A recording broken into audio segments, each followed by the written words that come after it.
পাকে প্রেমিকেরা আসু আল্লাহ নবী নবী দয়াল নবী আমার দিন দুনিয়া বাদশা হাবিবুল্লাহ আল্লাহ নবীর ঈদটা কেমন ছিল দেখো আমার নবী পাক সাল্লাল্লাহু আলাইহি ওয়াসাল্লাম যখন ঈদের দিন আসলো আল্লাহ নবী সাহাবা হযরত আব্দুল্লাহ ইবনে মাসউদ রাদিয়াল্লাহু তাআলা আনহু এমন করে আল্লাহ নবীর ঘরেতে গেলেন আল্লাহ নবী ঘরেতে গিয়ে দেখলেন আল্লাহ নবী এমন করে আমার রাসূলুল্লাহ এমন করে আল্লাহ নবী গোসল করে সুন্দর করে আল্লাহ নবী জামাটা পরেছেন আল্লাহ নবীকে আব্দুল্লাহ ইবনে মাসউদ রাদিয়াল্লাহু তাআলা আনহু ওই সময় বলতে লাগলেন ইয়া রাসূলুল্লাহ হাবিবাল্লাহ হুজুর আজকে তো ঈদের দিন হুজুর আপনি আজকে কোন জামাটা পরেছেন আল্লাহ নবী বললেন বাবা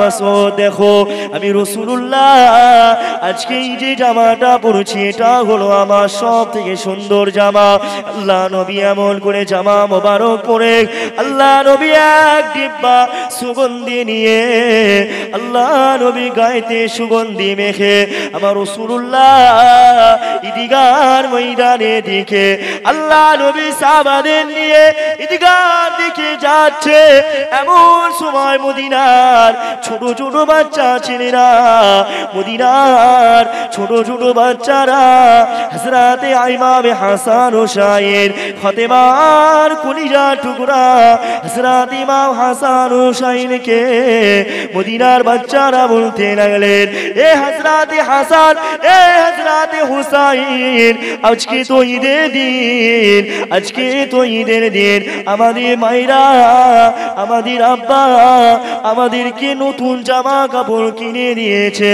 এ হযরত হাসান ও হযরত হুসাইন তোমরা তো এখনো অবধি আজকে ঈদের দিনে পুরাতন জামা পরে আছো তোমাদের আব্বা মা তোমাদের জন্য কি নতুন জামা কিনে দেয়নি আল্লাহ নবী নাতি হযরত ইমাম হাসান হযরত ইমাম হুসাইন কে ছিল আল্লাহ নবী বলেছেন আমার হাসান হুসাইন হলো জান্নাতে যুবকদের সরদার জান্নাতে যুবকদের সরদারের ঈদের দিনে জামা হয়নি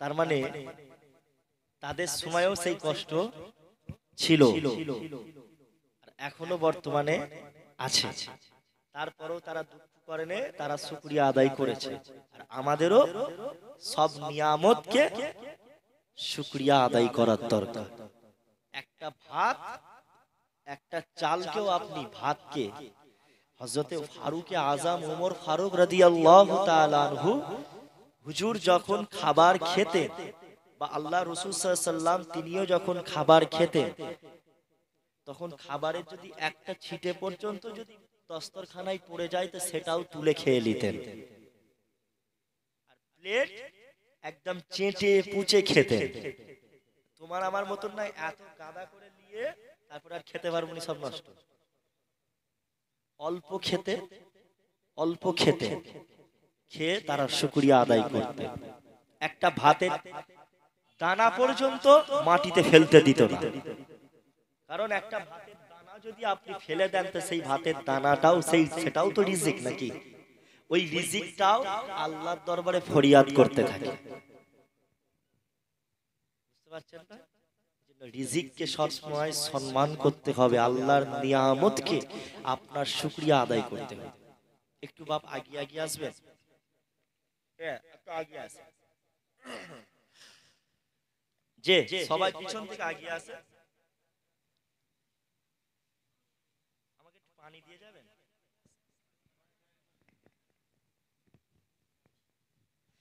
ঈদ মুবারক মুবারক ঈদ মুবারক ঈদ মুবারক মুবারক ঈদ মুবারক আইরে চলে সব দলে দলে ঈদ মুবারক বলে বলে আইরে চলে সব দলে দলে ঈদ মোবারক বলে বলে সালাম শুভেচ্ছার বিনিময়ে ভরিয়ে দেব প্রেম সবার দিলে সালাম শুভেচ্ছার বিনিময়ে ভরিয়ে দেব প্রেম সবার দিলে ঈদ মুবারক মুবারক ঈদ মুবারক আপনারা সবাই বলেন আমার সাথে ঈদ মুবারক মুবারক ঈদ মুবারক ঈদ মুবারক মুবারক ঈদ মুবারক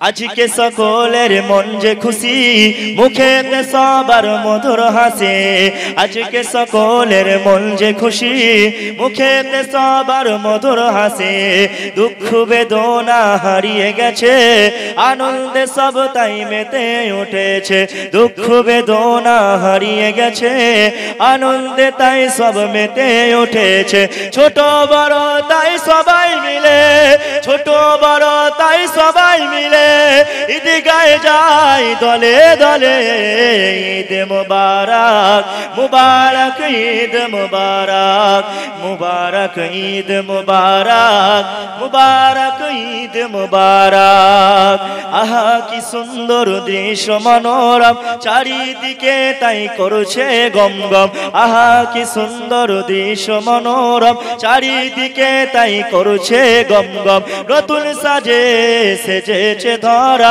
সেই খুশিতে সব আত্মহারা নতুন সাজে সেজেছে ধরা সেই খুশিতে সব আত্মহারা একটি বছর পায় পুরস্কার একটি বছর পর পায় পুরস্কার নবীজির উম্মত হলে পারে ঈদ মুবারক মুবারক ঈদ মুবারক ঈদ মুবারক মুবারক ঈদ মুবারক আইরে চলে সব দলে দলে ঈদ মুবারক বলে বলে আইরে চলে সব দলে দলে ঈদ মুবারক বলে বলে সালাম শুভেচ্ছার বিনিময়ে ভরিয়ে দেব প্রেম সবার দিলে সালাম শুভেচ্ছার বিনিময়ে ভরিয়ে দেব প্রেম সবার দিলে ঈদ মুবারক মুবারক ঈদ মুবারক ঈদ মুবারক মুবারক ঈদ মুবারক আল্লাহুম্মা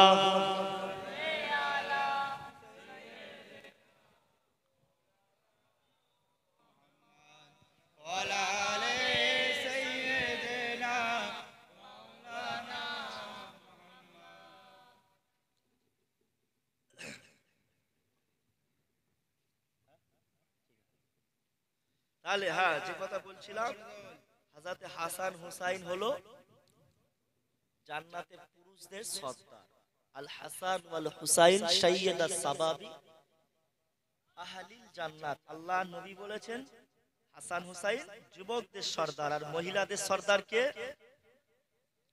যে মহিলাদের সর্দার কে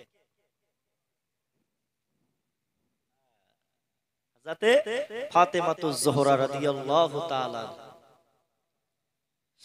এ জওয়ানেরা এ নবী পাকের প্রেমিকেরা এমন করে আল্লাহ নবী নাতি আমাদের ইমাম ইমাম হযরত হাসান ও হুসাইন রাদিয়াল্লাহু তাআলা আনহুমা এমন করে তিনাদের কাছে তিনারা তিনার মায়ের কাছে ছুটে গেলেন বাড়িতে ছুটে গেলেন আম্মা জান ফাতিমাকে বলতে লাগলেন আম্মা জান সবাই তো মদিনার মানুষেরা সবাই তো নতুন জামা কাপড় পরে আছে আম্মা জান আমাদের কি নতুন জামা কাপড় হয় নাই ও আমার আম্মা জান আমাদেরকে কি নতুন জামা দেবেন না আল্লাহ নবীর কন্যা হযরত ফাতিমা তুজোরা রাদিয়াল্লাহু তাআলা আনহা এমন করে বলতে লাগলেন ও আমার সন্তানেরা তোমাদের ঈদে নতুন জামা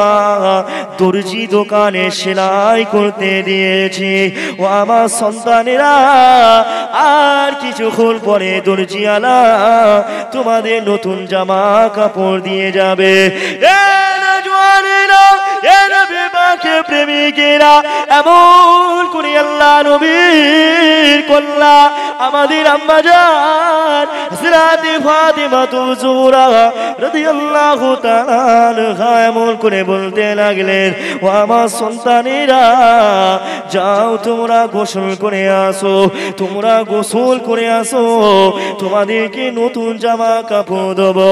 এমন করে আল্লাহ নবীর নাতি হযরত ইমাম হাসান হুসাইন গোসল করতে চলে গেলেন। হযরত ফাতিমা জোহরা রাদিয়াল্লাহু তাআলা আনহা এমন করে সিজদার মধ্যে পড়ে গেলেন, ঝরঝর ঝরঝর করে কাঁদতে লাগলেন। ও রব্বি আল্লাহ, আমি ফাতিমা, আল্লাহ পাক আমার বাচ্চা ইমাম হাসান, আমার বাচ্চা ইমাম হুসাইন রাদিয়াল্লাহু তাআলা আনহুমা, আমার বাচ্চাদেরকে বলেছি, আমার সন্তানেরা তোমাদেরকে নতুন জামা দেবো। আল্লাহ পাক এই যে আমি ফাতিমা মিথ্যা প্রতিশ্রুতি দিয়েছি, আল্লাহ পাক নবীর কন্যা হিসাবে আল্লাহ পাক আমার সম্মান খানা বাঁচান। আল্লাহ পাক আমি ফাতিমা তো আমার বাচ্চার জন্য নতুন জামা কাপড় কিনে দিতে পারিনি, আল্লাহ পাক আমি ফাতিমা আমার বাচ্চার জন্য ঈদের নতুন জামা কাপড়ের ব্যবস্থা করে দেন। এই যুবক তরুণীরা এমন করে আল্লাহ নবীর কন্যা হযরত ফাতিমা জোহরা রাদিয়াল্লাহু তাআলা আনহা কাঁদতেছেন। এমন করে এমত অবস্থায় ইমাম হাসান ইমাম হুসাইন রাদিয়াল্লাহু তাআলা আনহুমা এমন করে ওই সময় আল্লাহ নবীর কন্যা ফাতেমাকে ডাকতে লাগলেন, আম্মা জান, সিজদা থেকে মাথা খানা তোলেন, ও আমার আম্মা জান, দেখো দেখো আমাদের গায়েতে নতুন জামা কাপড়। ওই সময় ফাতেমা জোহরা রাদিয়াল্লাহু তাআলা আনহা সিজদা থেকে মাথা খানা তুললেন, সিজদা থেকে মাথা তুলে দিলেন। হযরত ইমাম হাসান হুসাইনের গায়েতে নতুন জামা কাপড় পরে আছে। এই যুবকেরা, আপনারা তরুণেরা, ও আমার রাসূলুল্লাহর দিওয়ানারা, ও আমার নবী পাকের আদরের উম্মত উম্মাতানিরা, এমন করে সময় ফাতেমা অবাক হয়ে গেলেন। ফাতেমা হাসান হুসাইনকে বলতে লাগলেন, এ আমার সন্তানেরা, তোমরা এই জামাটা কোথায় পেয়েছো? হযরত ইমাম হাসান হুসাইন রাদিয়াল্লাহু তাআলা আনহুমা ওই সময় বলতে লাগলেন, আম্মা জান, একজন দর্জিওয়ালা, আমরা তাকে চিনি না, আমাকে আমাদের এই দুটো আমাদের জামা দিয়ে গেলেন। ওই সময় ফাতেমা অবাক হয়ে গেলেন। এমত অবস্থায় শেরে খুদা মাওলা আলী রাদিয়াল্লাহু তাআলা আনহু এমন করে বাড়ির ভেতরে প্রবেশ করলেন। এমন করে হাসান হুসাইনের গায়েতে নতুন জামা কাপড় দেখতে পেয়ে ফাতেমাকে জিজ্ঞাসা করলেন, ও ফাতেমা, আর এই যে হাসান হুসাইনের গায়েতে যে নতুন জামা কাপড় পরে আছে, ও ফাতেমা, আমার হাসান হুসাইনকে তুমি কখন নতুন জামা কাপড় কিনে দিলে? ফাতেমা, তুমি কোথায় অর্থ পেলে? ফাতেমা, আমি আলী, আমার ঘরে তো নতুন জামা কেনার মতন কোনো অর্থ ছিল না। আল্লাহ নবীর কন্যা হযরতে ফাতেমা জোহরা রাদিয়াল্লাহু তাআলা আনহা বলতে লাগলেন, সমস্ত ঘটনা খুলে বললেন। এমন করে সময় হযরতে মাওলা আলী রাদিয়াল্লাহু তাআলা আনহু এই ঘটনাটা শোনা পড়ে ফাতেমাকে বললেন, ফাতেমা, ওটা কোনো দুনিয়ার মানুষ ছিল না, ওই দর্জিওয়ালাটা কোনো দুনিয়ার মানুষ ছিল না। ও ফাতেমা, ওটা ছিল আল্লাহ পাকের একজন ফেরেশতা, যে আল্লাহর ফেরেশতা আল্লাহ পাকের দয়ার জান্নাত থেকে হাসান হুসাইনের জন্য আল্লাহ পাক নতুন জামা, ঈদের জন্য নতুন জামা পাঠিয়েছে।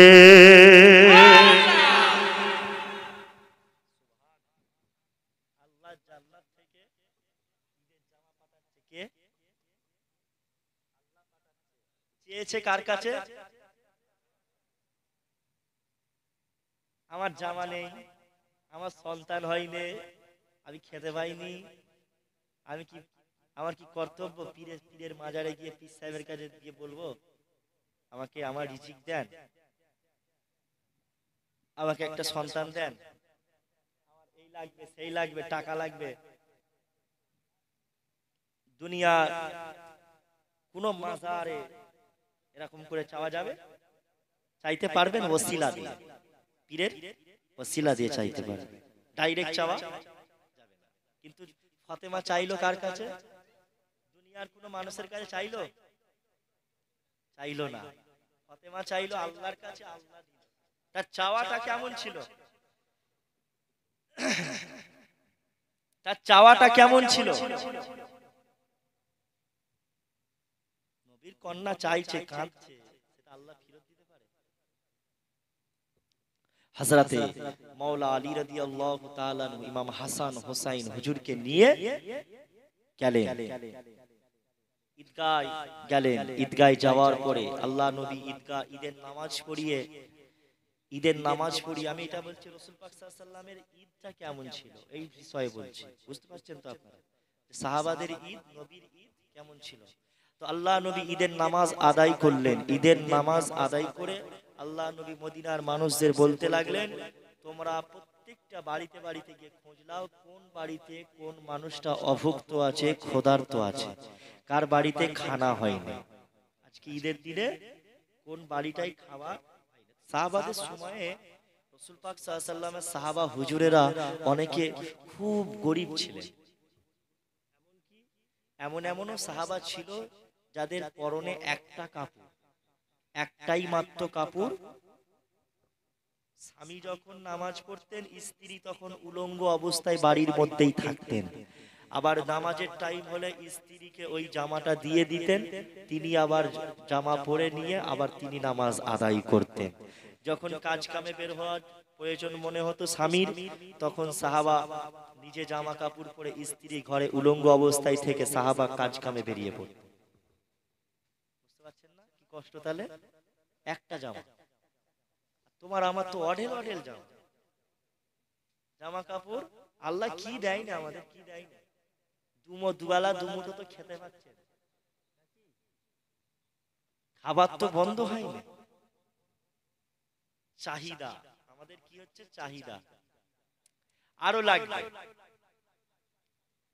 আরো লাগবে। আল্লাহ নবী এর জন্য বলেছিলেন যে এমন একটা আমার উম্মতিদের যদি ওহদ পাহাড়টাও যদি সোনা করে দেওয়া হয়, কোন বান্দাকে কোন উম্মতকে যদি ওহদ পাহাড়টা পুরো সোনায় পরিণত করে তাকে যদি ওহদ পাহাড়ের সোনাটা সব সোনা যদি তাকে দিয়ে দেওয়া হয়, তারপরেও সে আবার বলবে আরো একটা ওহদ পাহাড়ের মতো এরকম হলে ভালো হতো। রাখার জায়গা নেই, সম্পদ, টাকা পয়সা, কিছু কিছু মানুষের এত টাকা তা রাখবে সেই টেনশন। আল্লাহ কাউকে কাউকে এত টাকা দিয়েছে, সে পেরেশানে থাকে টাকা কোথা রাখবে। আল্লাহ পাক আবার কাউকে গরিবও করেছে, কাউকে দেয়নি। কাউকে আল্লাহ অনেক দিয়েছে, কাউকে আল্লাহ দেয়নি। তাহলে এটা কি আল্লাহ অবিচার করেছে?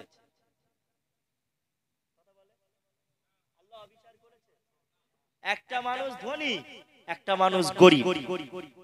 তাহলে যে গরিব তার উপরে আল্লাহ অবিচার করে না? কাউকে আল্লাহ ধনী করে পরীক্ষা করে, তো কাউকে আল্লাহ গরিব করে পরীক্ষা করে।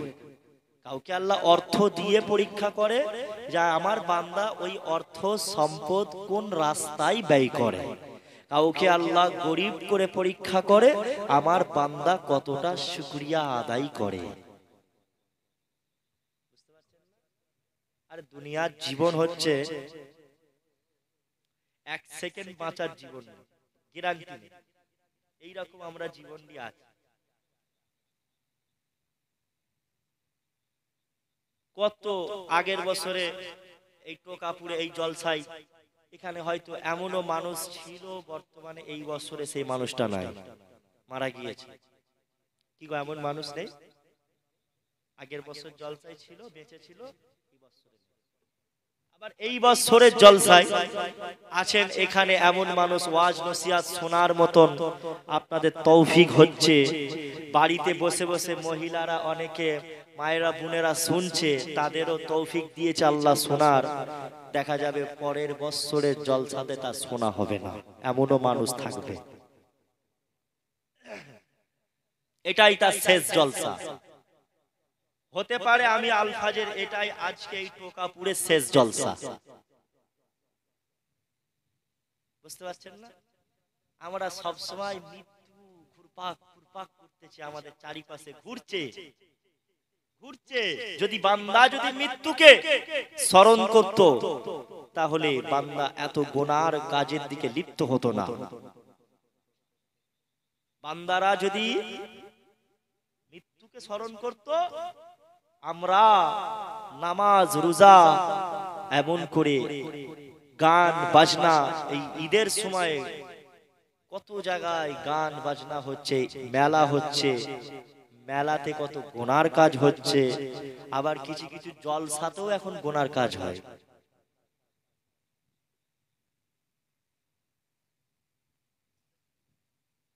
জলসাতেও এখন খারাপ কাজ হয়। কিছু কিছু জলসাই বড় বড় মেলা, আপনাদের এখানে তো মেলা টেলা কিছু নেই, অন্যান্য জায়গায় চোখ বুলু হয়ে যাবে, পুরো রাস্তা রাস্তা রাস্তা রাস্তা সব মেলা, ভর্তি চারিদিকে মেলার মেলা। নিয়ে বাপরে বাপ, হুজুরের গায়ে নিয়ে পড়ে যাচ্ছে। ওই সব জায়গাগুলোই কিছু কিছু ছেলে মেয়েরা খারাপ কাজেও লিপ্ত হয়ে যায়। জলসা দেওয়াটাও অনেক সময় অনেক অনেক জায়গায় জলসা দেওয়াটা ইবাদতের সওয়াবের কাজ হয়, আবার অনেক জায়গায় জলসা দিয়ে কি সেগুলো গুনাহ হয়ে যায়। এবার বলতে পারেন, তাহলে মেলা মেলা যেটা হয় এটা কি হারাম, এটা জায়েজ না না জায়েজ, হারাম না হালাল? মেলা কি সবাই মিলে বলে। আমি এই প্রশ্নটা আপনাদের বলছি, মেলা কি হারাম না হালাল?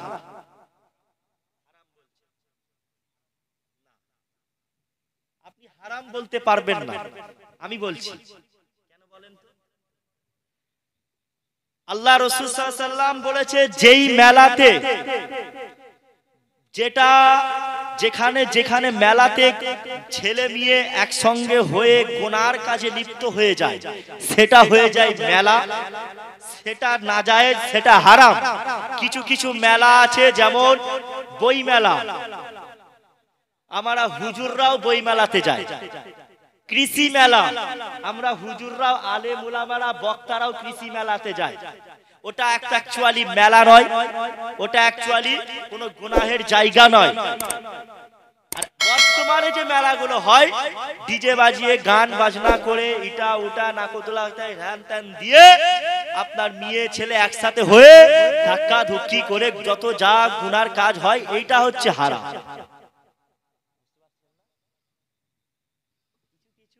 জিনিস জায়েজ, কিছু কিছু মেলা, মেলা মানে সমাগম, সমাবেশ, যেখানে মানুষ অনেক সমাগম হয়। মেলা মানে এই নয় যে শুধু ওইগুলোই মেলা, আর এই বই মেলা যেগুলো হয়, কৃষি মেলা এইসব হয়, এগুলো মেলা নয় না, সবই মেলা। মেলার মধ্যে পার্থক্য আছে, বুঝতে হবে। তো বর্তমানে অনেক জায়গায় এই যে হারাম হচ্ছে, কাজ হচ্ছে, আলহামদুলিল্লাহ আপনারা চাইলে এই জলসার বিনিময়ে আপনারাও কিছু একটা করতে পারতেন। এই তো আমাদের এলাকাতে, আমার নিজের এলাকা, কালকে 4 তারিখ তো নাকি 4 তারিখ, কালকে দুটো বিরাট বড় বড় খেলা, 3 তারিখ 4 তারিখে, তাহলে বিরাট বড় বড় খেলা, বুঝতে পারছেন না? খেলা দিচ্ছে অনেক জায়গায়, ধামাকা হচ্ছে। আমার উলুবেড়িয়ার দিকে বলেন বা আপনার উদয়নারায়ণপুর একটু আশপাশে কোথাও গেলে দেখতে পাওয়া যাবে, ধামাকা হচ্ছে, ফাংশন হচ্ছে। আপনারা কি দিয়েছেন না ওয়াজ, সামনে বছরও দিয়েছিলেন আলহামদুলিল্লাহ, এই বছরও দিয়েছেন। রহমত বরকত আসবেই তো, জোরে বলুন সুবহানাল্লাহ। আল্লাহ সকলের রিজিকে বরকত দেবে। যারা এই জলসা মাহফিলের দান করে, খয়রাত করে, জলসা মাহফিল, নবিয়ানা মাহফিলের টাকা দিয়ে, অর্থ দিয়ে সাহায্য করে, এর বিনিময় আল্লাহ, এর বিনিময়টা, এই দানটাকে কি আল্লাহ আগুনে পুড়িয়ে দেবে?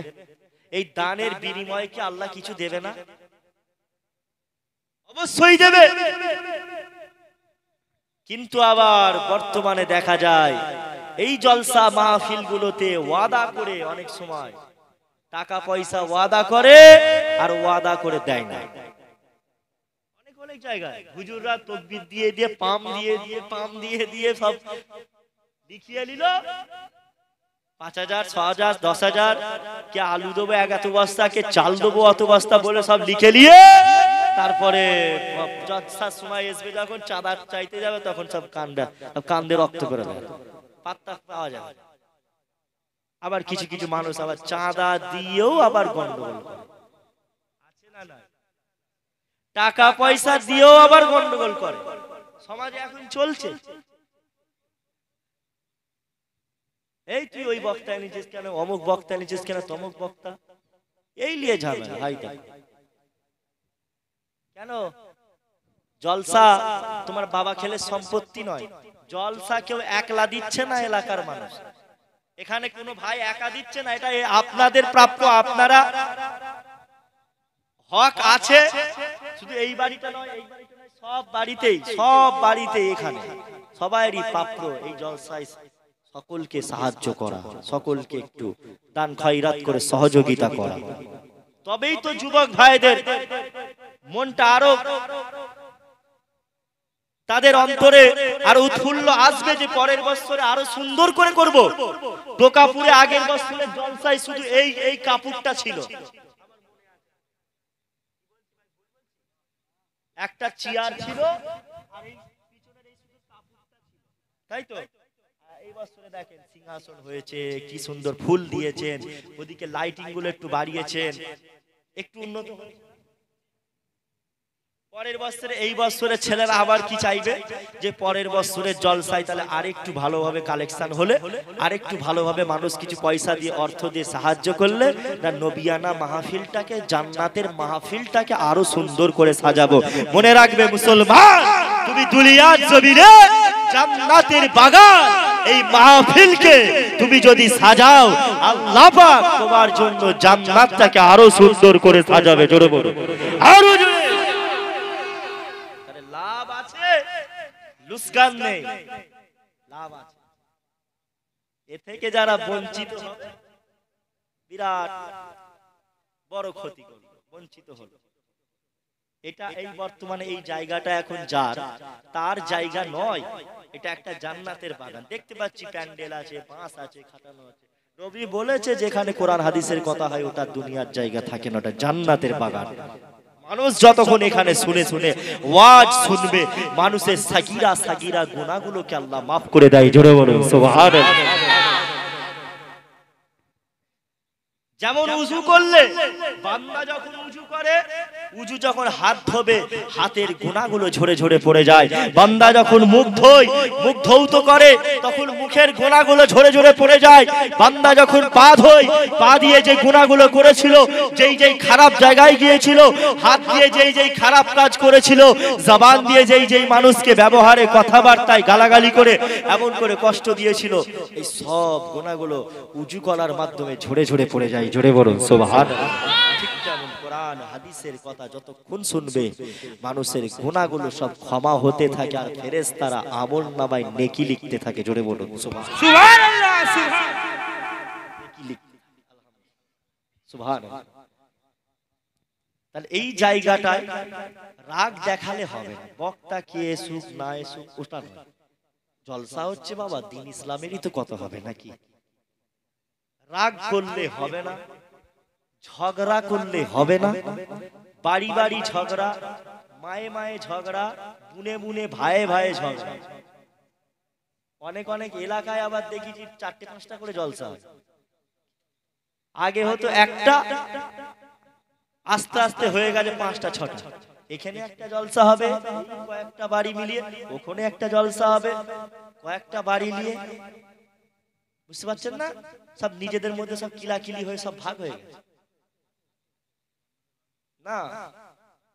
আল্লাহ নবীর নবী দয়া নবী নবী আমাদের দুনিয়া বাদশা হাবিবুল্লাহ জানিয়ে দিয়েছেন বাবা সাহাবারা শুনে রাখো আত্মীয় সম্পর্ক বিচ্ছেদকারী জাহান্নামী হবে আত্মীয় সম্পর্ক যারা শেষ করে তারা কখনো জান্নাতে যেতে পারবে না প্রতিবেশীকে যারা কষ্ট দেয় এলাকার মানুষকে যারা কষ্ট দেয় তারা কখনো জান্নাতে যাবে না এই যুবকেরা পাড়া তরুণেরা আল্লাহ নবী জানিয়ে দিলেন কোন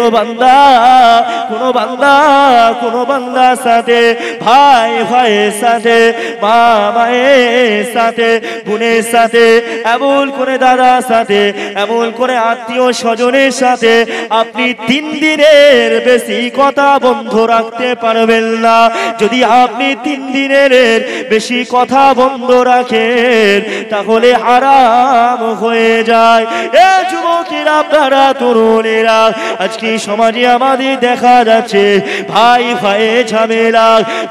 ভাইয়ে ঝামেলা এমন করে বছরের পর বছর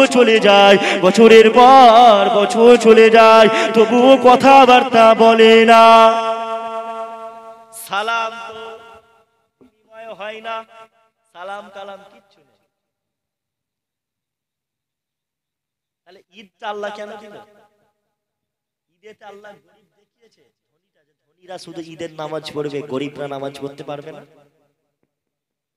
ঈদটা তো এটাই তো শিখাচ্ছে সম্প্রীতি ভালোবাসার বন্ধন ঐক্যতা যার সাথে যার দুশ্মনী আছে সেই দুশ্মনী ঈদের নামাজের দিনেতে একটা কুলাকুলির মাধ্যমে একটা মুসাফার মাধ্যমে তার হিংসা তার সাথে ঝামেলা সব শেষ হয়ে যায় আবার কি সুন্দর বন্ধুত্ব আপনি ভাবছেন অমুকের সাথে আমার সম্পর্ক নষ্ট আছে আরে বাবা তুমি যদি তার সাথে একবার সালাম দাও মুসাফা করে তাকে বুকে টেনে নাও তার সাথে কি আর তোমার আর দুশ্মনী থাকবে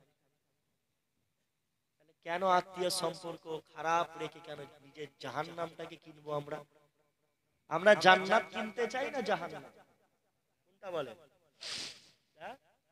সবাই জান্নাত কিনতে চাই তাহলে কেউ আমরা জাহান্নামী হতে চাই না এই যুবক তরুণীরা এমন করে আত্মীয় সম্পর্ক খারাপ করবেন না তাহলে যে কথা বলছিলাম আল্লাহ নবী দয়া নবী আমাদের দুনিয়া বাদশা হাবিবুল্লাহ জানিয়ে দিলেন বাবা সাহাবারা এমন করে তোমরা ঈদের দিনেতে তোমরা কোলাকুলি করবে ঈদের দিনেতে তোমরা একে অপরের সাথে হিংসা বিদ্বেষ রাখবে না বাবা সাহাবারা এমন করে ঈদের দিনেতে প্রতিটা বাড়িতে গিয়ে দেখো কোন বাড়িতে খাবার হয়নি আল্লাহ নবী সাহাবা হুজুরেরা এমন করে তারা প্রতিটা বাড়িতে খোঁজ নিতে লাগে প্রতিটা বাড়িতে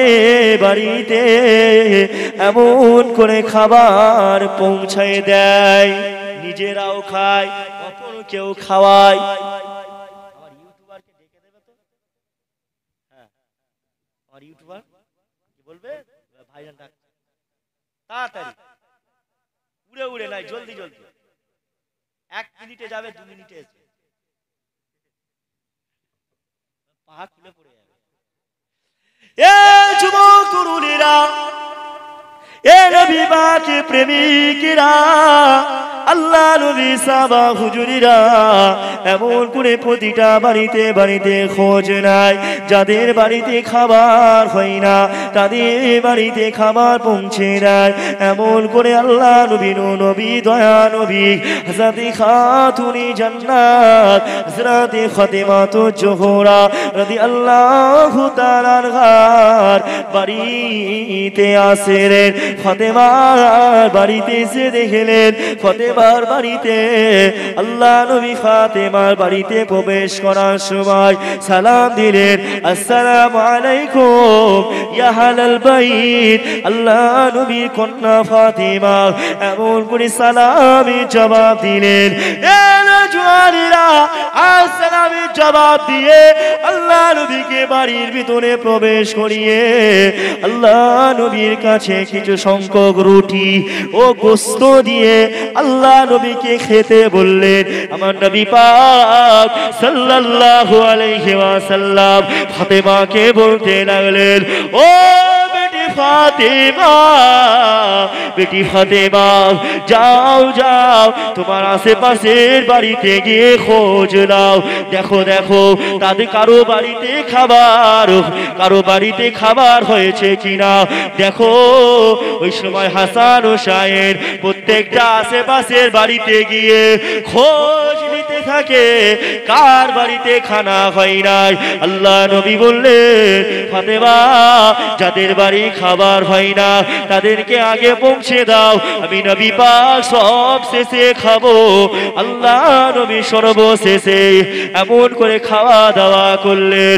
এ যুবকের আব্বারা, আমার রাসূলুল্লাহ দিবানারা, আল্লাহ নবীর এই আদর্শটা আমার নবী পাক সাল্লাল্লাহু আলাইহি ওয়াসাল্লাম দুনিয়ার মানুষকে শিক্ষা দিয়ে গেলেন।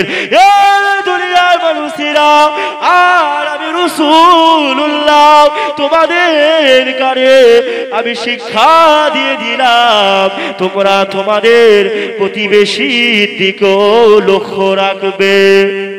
শুধু ঈদের সময় নয়, সারা বছর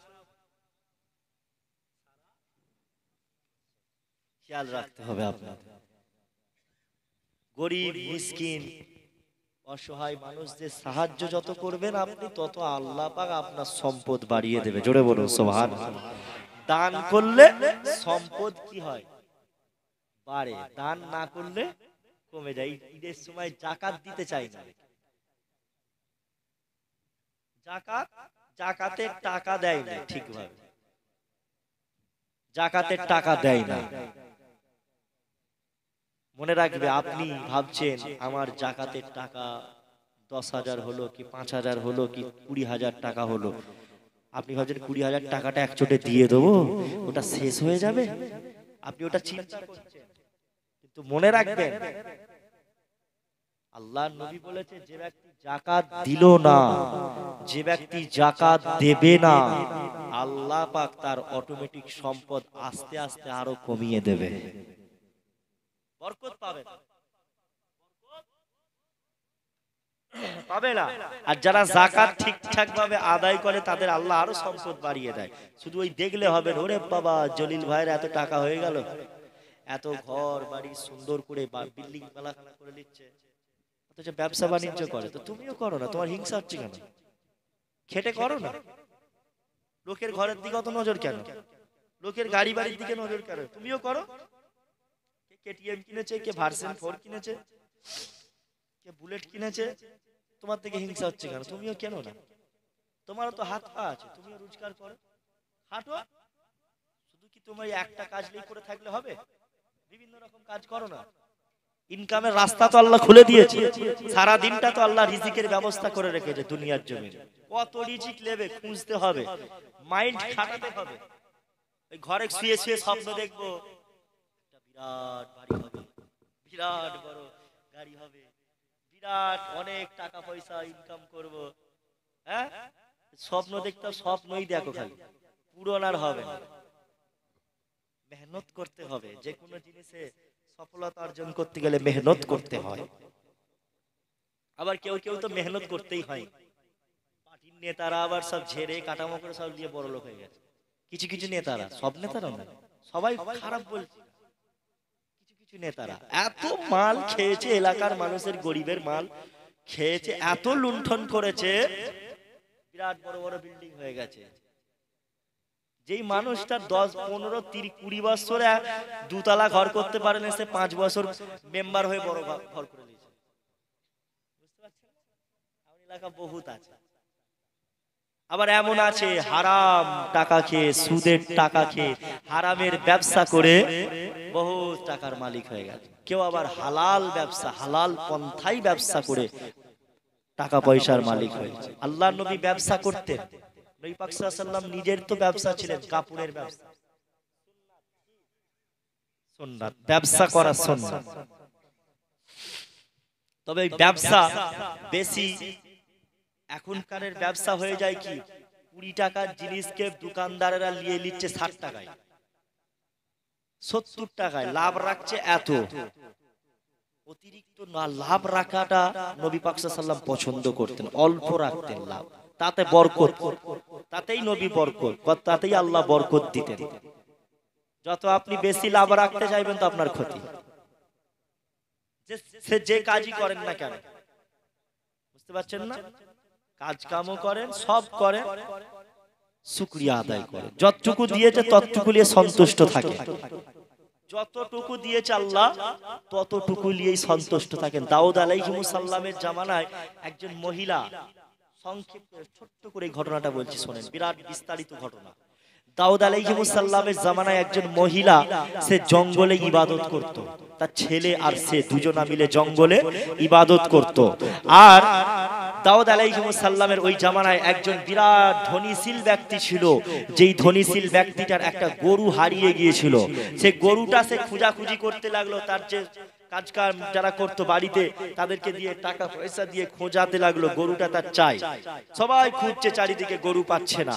তো একদিন একটা মেয়ে খোঁজ খবর দিল যে অমুক জঙ্গলের মধ্যে একটা মহিলা আর তার ছেলে সেই বাড়িতে থাকে, তাদের বাড়ির উঠোনে গিয়ে দেখলাম তোমার গরুর হাড় হাড্ডি পড়ে আছে, মানে মাল সাবার করে দিয়েছে, খেয়ে নিয়েছে। ওই খাওয়ার আগে ওই যে মহিলা আর যে মানুষটা, ওর যে ছেলেটা ওই যে জঙ্গলে থাকতো, উনারা প্রত্যেকটা দিন দীর্ঘ 7 থেকে 8 10 বছর ধরে উনারা আপেল খেয়েছিল। কি খেয়েছিল? আপেল। উনাদের বাড়ির উঠোনে একটা আপেল গাছ হয়েছিল, সেই আপেলটা উনারা প্রত্যেক দিন কন্টিনিউ আপেল খেতেন, আর আপেলটা আল্লাহ পাক প্রতিদিন রিজিক হিসাবে ব্যবস্থা করে দিতেন, আর উনারা ইবাদত বান্দেগি করতেন। এমন করে একদিন উনার সন্তানের মনে আশা জাগলো, উনার সন্তানের মনে প্রশ্ন জাগলো, দীর্ঘ বছর ধরে তো আমরা আপেল খেয়েছি, এখন কি আর আপেল খাবো না, আমরা এক কাজ করি আম্মা জান, আপেলগুলো সব বিক্রি করে দিয়ে কিছু ভালো মন্দ খাবার কিনে আনি। তো দাউদ আলাইহিস সালামের, হযরত দাউদ নবী আলাইহিস সালামের জামানায় ওই মহিলাটা, তিনি ওই মাটা মারা করেছিল, বারবার মানা করেছিল, বাবা আপেলগুলো তুমি বিক্রি করো না, হ্যাঁ আপেল থাক, আছে থাক, আমরা আপেল খেয়েই সন্তুষ্টি থাকি না। কিন্তু ছেলেটা না শুনে সব আপেল নিয়ে কি করেছে, বাজারে বিক্রি করে দিয়েছিল। বাজারে বিক্রি করে ভালো মন্দ খাবার কিনে এনে কয়েকদিন খেয়েছে, মাল সব শেষ। তারপরে খাবার শেষ, আর এদিকে দেখছে গাছে আর আপেলই দিচ্ছে না আল্লাহ। মানে কি বুঝা গেল? দাউদ নবীর এই যে ঘটনা থেকে এই যে সংক্ষেপে বললাম, এ থেকে বোঝা গেল যে অল্পতে সন্তুষ্টি থাকা খুবই দরকার। অল্পতে সন্তুষ্টি থাকা, আমার এত লাগবে, এই লাগবে, অত লাগবে করুন, আল্লাহ পুরো নিচে করে দেবে, কিচ্ছু পাবে না। বুঝতে পারছেন না? যুবক তরুণেরা, তাই আমার যুবক ভাইদের বলে দিয়ে যায়, ইনকাম করুন, রোজগার করুন, যাই করুন না কেন, হালাল পথে আপনাকে রোজগার করতে হবে, হালাল রাস্তায় আপনাকে ব্যবসা বাণিজ্য করতে হবে। এই যুবকেরা, আজকে টোকা পড়ে যত নেতারা আছে, এমন করে উদয়নারায়ণপুরে এমন করে যে সমস্ত নেতারা ভিডিও দেখবে, তাদের সবাইকে অনুরোধ করব, মানুষের টাকা মেরে খেও না, জনগণের টাকা মেরে খেও না, এর বিচার আল্লাহ আপনার কাছ থেকে পাই টু পাই হিসাব নিয়ে নেবে। দুনিয়া জমিনে আপনি হয়তো জনগণের কিছু টাকা, মাল, অর্থ, সম্পদ লুণ্ঠন করে আপনি ভালো থাকবেন, আপনি আরাম আয়েশে থাকবেন। আপনি হয়তো মনে করবেন আপনি 5 তলা বাড়ি করেছেন, 2টো গাড়ি কিনেছেন, আপনি হয়তো ভাববেন আমি সফলতা পেয়ে গেছি, আমি সফল কাম হয়ে গেছি। না, তুমি সফলতা নও।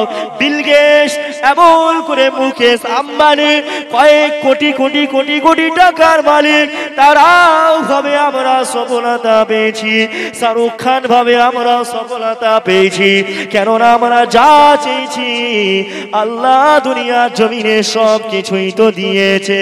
বাবারা শুনে রাখো, টাকা পয়সা আসল সফলতা নয়। দুনিয়া জমিনে বড় বড় গাড়ি থাকলে, বাড়ি থাকলে ওই মানুষরা আসল সফল কাম ব্যক্তি নয়। কেননা আল্লাহ পাক জানিয়ে দিলেন কদ আফলাহাল মুমিনুন, নিশ্চয়ই মুমিনরা সফল কাম হয়েছে। মুমিন বান্দা কারা? মুমিনরা সফল কাম হয়েছে। এখানে আল্লাহ পাক কোন ধনী ব্যক্তির কথা বললেন না, আল্লাহ পাক কোন আপনার টাকা পয়সা সম্পদশালী নেতার কথা আল্লাহ বললেন না। আল্লাহ বললেন মুমিন ব্যক্তি, মুমিন ব্যক্তি, মুমিন। এবার আসেন মুমিন কারা? আল্লাহ পাক জানিয়ে দিলেন আল্লাযীনা হুম ফীহি সালাতিহিম খাশিউন, যারা তাদের নামাজের মধ্যে, যারা তাদের নামাজের মধ্যে বিনয়ের সাথে নামাজ আদায় করেছে, যারা নম্রভাবে নামাজ পড়েছে, নামাজ আদায় করেছে, তারাই হলো দুনিয়া জমিনে আসল সফলতা। তারাই সফলতা পেয়েছে, তারাই সফল কাম ব্যক্তি।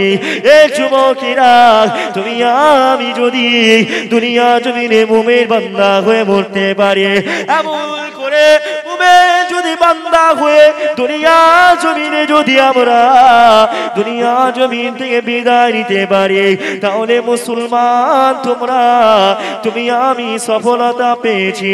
না হলে তুমি আমি যদি মুমিন বান্দা না হয়ে মরতে পারি, যদি তুমি আমি মুমিন বান্দা না হয়ে মরে যাই, তাহলে আমাদের টাকা পয়সা সম্পদ এমন করে নেতাগিরি ওই কবরে চলবে না। ওই কবরে আল্লাহ পাক যেটা দেখবে সেটা হলো তোমার আমল। কি দেখবে?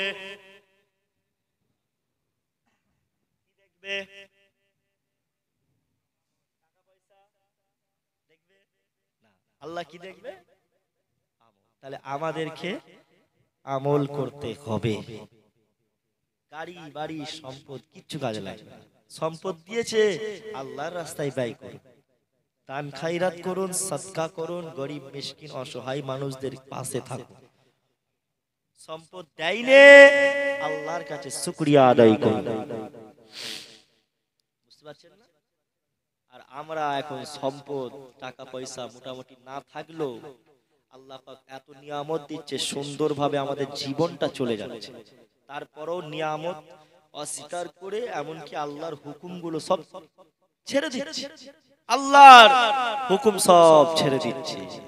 মানুষ, যুবক, আল্লাহর এই যে হুকুমগুলো আমরা ছেড়ে দিচ্ছি, এত গুনাহের কাজে লিপ্ত হয়ে যাচ্ছি। আজকে ঈদের সময়, এই ঈদের সময়তে কত গুনাহ হয় বলেন তো? জিনার কাজটা ঈদের সময় সব থেকে বেশি হয়, তাই না?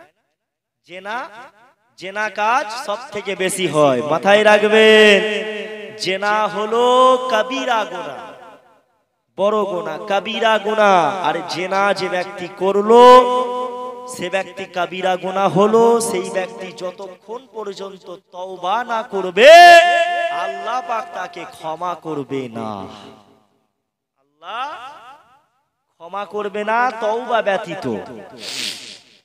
ছেলেরা, যুবকেরা, ইয়ং ছেলেরা, এই মেয়েরা, মহিলারা ঈদের সময় একদম শয়তান লারে যাকে বলে, সারা মাস রোজা রেখে ফেরেশতা, আর ঈদের দিন আসলে পারে শয়তান এমন মানে ঢুকে যায়, শুধু ফড়িং এর মতন খালি লাফাচ্ছে।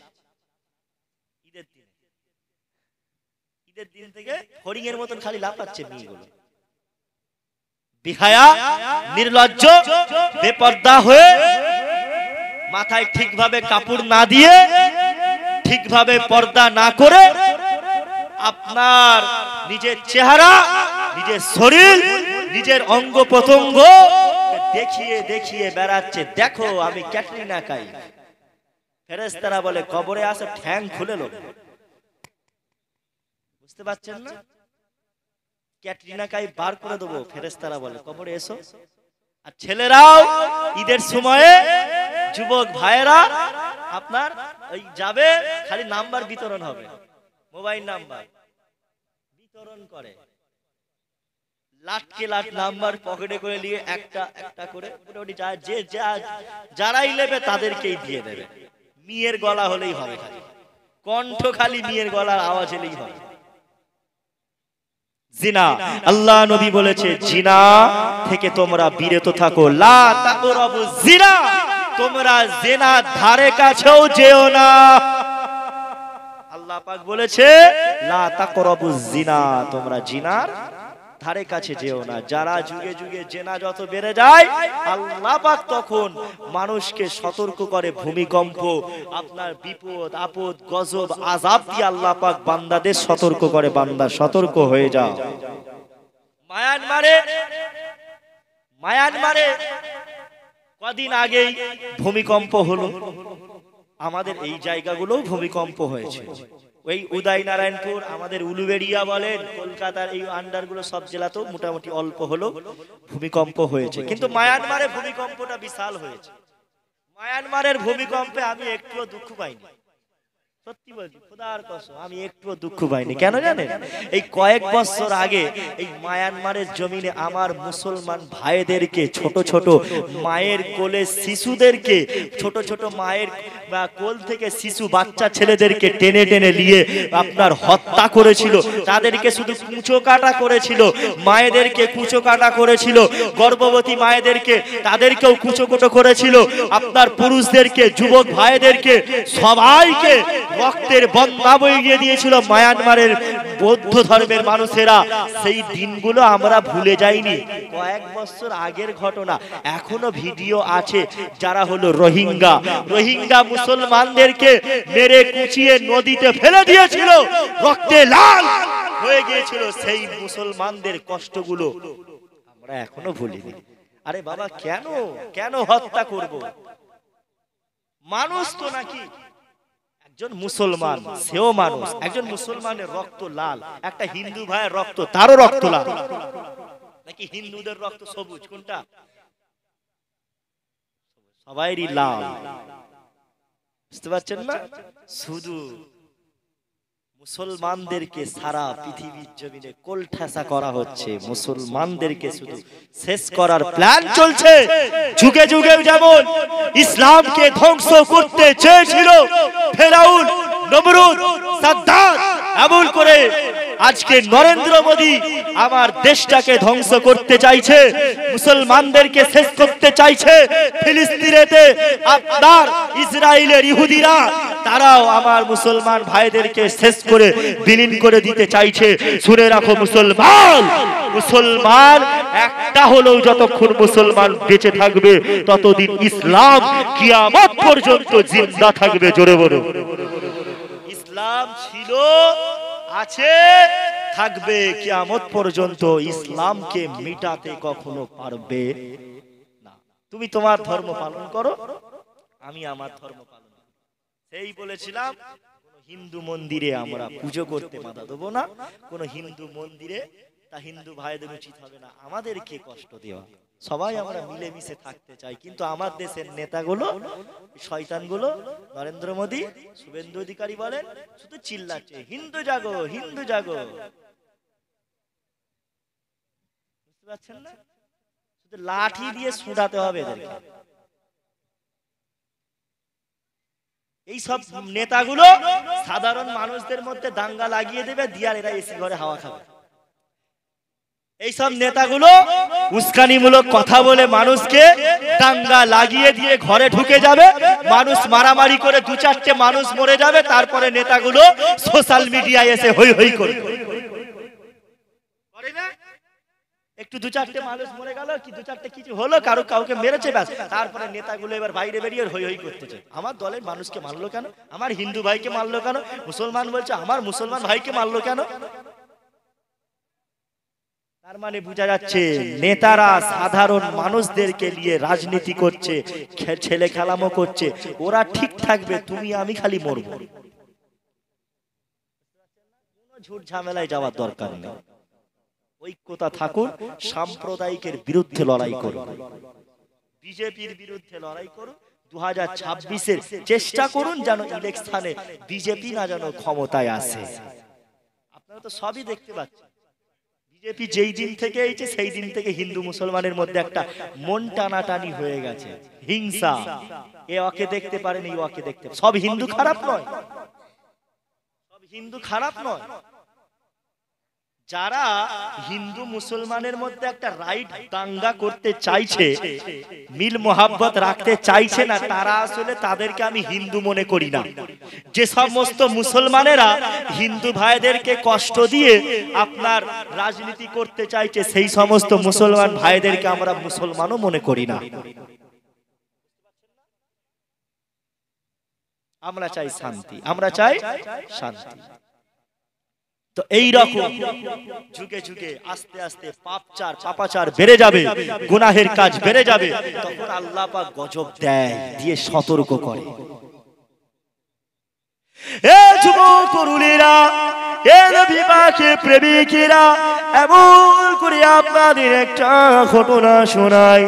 আল্লাহ নবী হযরতে দাউদ আলাইহিস সালামের জামানায় যে ঘটনাটা ঘটেছিল, হযরতে দাউদ নবী আলাইহিস সালামের উম্মতিদের উপরে আল্লাহ পাক হুকুম করলো, ও দাউদ নবী, আমি আল্লাহ তোমার উম্মতিদের উপরে আমি আল্লাহ পাক হুকুম করে দিলাম, শনিবার দিনটা ইবাদত বন্দেগীদের, শনিবার দিনেতে তোমার উম্মতিদেরকে বলবে শনিবার দিনটা হলো জুম্মার দিন, আর আমার রাসূলুল্লাহর উম্মতিদের জন্য, আমাদের জন্য শুক্রবারটা হলো জুম্মার দিন। দাউদ নবী যুগেতে আল্লাহ পাক হুকুম করেছিল শনিবার দিনটা হলো জুম্মার দিন, ওই দিনে তোমার উম্মতিদেরকে ব্যবসা বাণিজ্য থেকে দূরে থাকতে বলবে, মাছ ধরা থেকে দূরে থাকতে বলবে। কেননা বনি ইসরাইলের সন্তানেরা, বনি ইসরাইলের গোত্রের মানুষেরা, অধিক সংখ্যক মানুষেরা তারা ছিল সবাই মৎস্য ব্যবসায়ী। এ যুবকেরা, এ নবী পাকের প্রেমিকেরা, এমন করে দাউদ আলাইহিস সালাম তিনার উম্মতিদের বললেন, আমার উম্মতিরা, তোমাদের জন্য আল্লাহ পাক শনিবার দিনটাকে আল্লাহ পাক জুম্মার দিন করেছে। আমার উম্মতিরা, শনিবার দিনেতে তোমরা আল্লাহর ইবাদত বন্দেগী করো, ব্যবসা বাণিজ্য করো না। কিন্তু বনি ইসরাইলের গোত্রের মানুষেরা দাউদ নবীর কথা শুনলো না, তারা শনিবার দিনেতে মাছ ধরতে লাগলো, সমুদ্রে গিয়ে মাছ ধরতো। কেননা শনিবার দিনেতে মাছটা আবার বেশি বেশি পড়তো। এ যুবকেরা, এমন করে শনিবার দিনে মাছের ব্যবসা তারা করতো। এমন করে দাউদ নবী আলাইহিস সালামের এমন করে ওই জারের মাছ ধরতো। ওই মৎস্যজীবীদের মধ্যে একজন প্রধান লিডার ছিল, একজন প্রধান নেতা ছিল। সে বনি ইসরাইলের সমস্ত মানুষকে বলতে লাগলো, বনি ইসরাইলের ও আমার ভাইরা, তোমরা কয়েকজন, আপনার কয়েকজন মানুষ কিন্তু ইবাদত করতো, শনিবার দিনটা জুম্মার দিন বলে ইবাদত করতো, ব্যবসা বাণিজ্য করতো না। ওই কয়েকজন মানুষকে গিয়ে বলতে লাগলো, তোমরা শনিবার দিনেতেও মাছ ধরো, তোমাদের অনেক ইনকাম হবে, আমাদের অর্থ সম্পদ কত বেড়ে যাচ্ছে, তোমাদের লোকসান হবে না।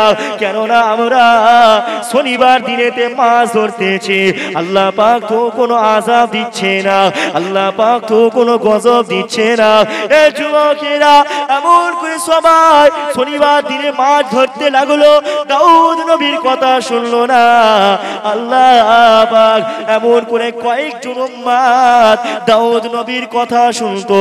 ওই উম্মত গুলো সকালবেলা একদিন ঘুম থেকে উঠে উঠে দেখে এলাকাটা পুরো নিঃশব্দ, এলাকার মানুষ কেউ কথা বলছে না। এমন করে সবাই একটুখানি আগিয়ে গেল, আগিয়ে গিয়ে দেখতে পেল হযরত দাউদ নবীর উম্মতের, এমন করে বনি ইসরাইলদের গোত্রের মানুষেরা যারা এমন করে মাছ ধরতো তারা সবাই মানুষ আর নেই, সবাই বানরে পরিণত হয়ে গেছে, সবাই বানর হয়ে গেছে। এমন করে দাউদ নবীর ওই উম্মত ভালো উম্মত গুলো অবাক হয়ে গেল। আর বনি ইসরাইলের গোত্রের লোকেরা যারা বানর হয়ে গিয়েছিল তারা ঝরঝর করে কাঁদতে লাগলো, আমাদেরকে ক্ষমা করে দেন, আমাদের নবী দাউদ নবীর কাছে যাও, দাউদ নবীকে গিয়ে বলবে আমাদের জন্য আল্লাহ দরবারে একটুখানি দোয়া করতে বলবে, আমাদের জন্য আল্লাহর কাছে ক্ষমা চাইতে বলবে। এমন করে ওই সময় হযরত দাউদ নবীর ওই উম্মত গুলো বলতে লাগলো, এই তো সময় সাথে সাথে প্রত্যেকটা মানুষের পরিবর্তন হওয়াটা দরকার, সময় চলে গেলে আর ফিরে আসবে না। আমাদের অত্যন্ত দিয়া কর্তব্য। এখন বেঁচে আছি, এখন নামাজ ছেড়ে দিচ্ছি, রোজা ছেড়ে দিচ্ছি, দান খয়রাত করছি না, মানুষের টাকা মেরে খাচ্ছি, বন্ধন লোন নিচ্ছি, হারাম খাচ্ছি, সুদের ব্যবসা করছি, সব কিছু করছি। টোকাপুরের মানুষ বন্ধন লোন বলে গিয়েছিলাম, এখনো বন্ধন লোন চলছে। কোন মানুষ হারাম খেয়ে খেয়ে কবরে চলে গেছে, ফেরেশতারা এখন সব ঠ্যাং খুলে নিচ্ছে, সারা জীবন তো হারাম খেয়ে। বুঝতে পারছেন না? সেই মানুষগুলো আফসোস করছে, সেই মানুষগুলো তারা আফসোস করছে আজকে, যারা হারাম খেয়ে খেয়ে মরে গেল তারা আজ আফসোস করছে। আমাদেরকেও একদিন আফসোস করতে হবে, আমরাও যখন মারা যাব আমাদেরও আফসোস করতে হবে। বুঝতে পারছেন না? অতএব সময় থাকতে সময়ের গুরুত্ব দেন, পরিবর্তন হয়ে যায়, পরিবর্তন হয়, আমল করুন, নিজের আখলাককে ঠিক করুন। হ্যাঁ, যে কথা বলছিলাম, দাউদ নবী দোয়া করলেন, কিন্তু ওই জাতি বনি ইসরাইলেরা 3 দিনের মধ্যে ওই মানুষগুলো সবাই মারা গিয়েছিল, আল্লাহ পাক ধ্বংস করে দিয়েছিল। তাহলে বোঝা গেল আল্লাহ ছাড় দেয় কিন্তু ছেড়ে, ফেরাউনকেও ছাড় দিয়েছিল, আমাদেরকেও আল্লাহ এখন ছাড় দিচ্ছে। কখন কোন মুহূর্তে একটা গজব দেবে সব টোকাপুরের মানুষের, টোকাপুর না উদয়নারায়ণপুর সব, এমনিতে তো উদয়নারায়ণপুরের থেকে আবার ওই বন্যা টন্যা হলে পরে সব ডুবে যায়, তাই তো?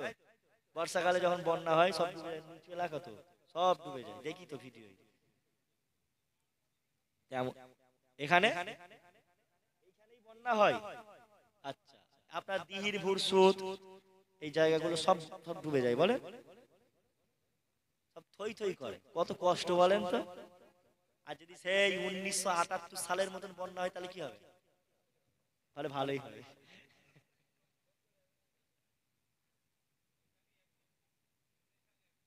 হ্যাঁ, কত কষ্ট তাহলে।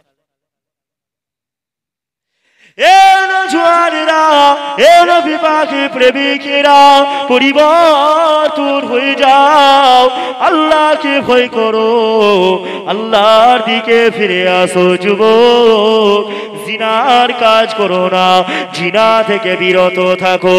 যখন সমাজের মধ্যে জেনাখোর বেড়ে যায়, আজকে আমার মুসলমান ভাইদের মধ্যে জেনাখোর এমন করে, মদখোর অনেক বেড়ে গেছে, এমন করে সুদখোর বেড়ে গেছে, এমন করে আপনার ঘুষখোর বন্ধন লোন হারাম বেড়ে গেছে। তাই তো আল্লাহ পাক আমাদের ওপরে এত গজব দিচ্ছে। ও যুবক, আল্লাহর দিকে ফিরে আসো। খবরদার জেনা কাজ করো না, মদ খেও না, মদের বোতল হাতে ধরো না, মদের বোতল হাতে ধরো না। কেননা আল্লাহ পাক মদটাকে হারাম করেছে। আজকে আমাদের সমাজে দেখা যায় ঈদের সময় আসলে পরে মদ খাওয়া আবার চালু হয়ে যায়। ঈদের দিন আসলে আমাদের বাড়ির ছেলেরা তারা মদ খেয়ে মাতাল হয়ে ঘুরতে লাগে। ও যুবক, তোমার যদি ওই মদ খাওয়া অবস্থায় মৃত্যুটা হয়ে যায়, তুমি আল্লাহ পাকের দরবারে কিভাবে আল্লাহ দরবারে জবাবদিহি করবে? ও মুসলমানের ছেলেরা, ও নবীর উম্মত উম্মতানিরা, আল্লাহ নবী জানিয়ে দিয়েছে, আয় আমার উম্মত উম্মতিরা, তোমরা আল্লাহকে ভয় করো, মৃত্যুকে ভয় করো, মৃত্যুকে বেশি বেশি করে স্মরণ করো।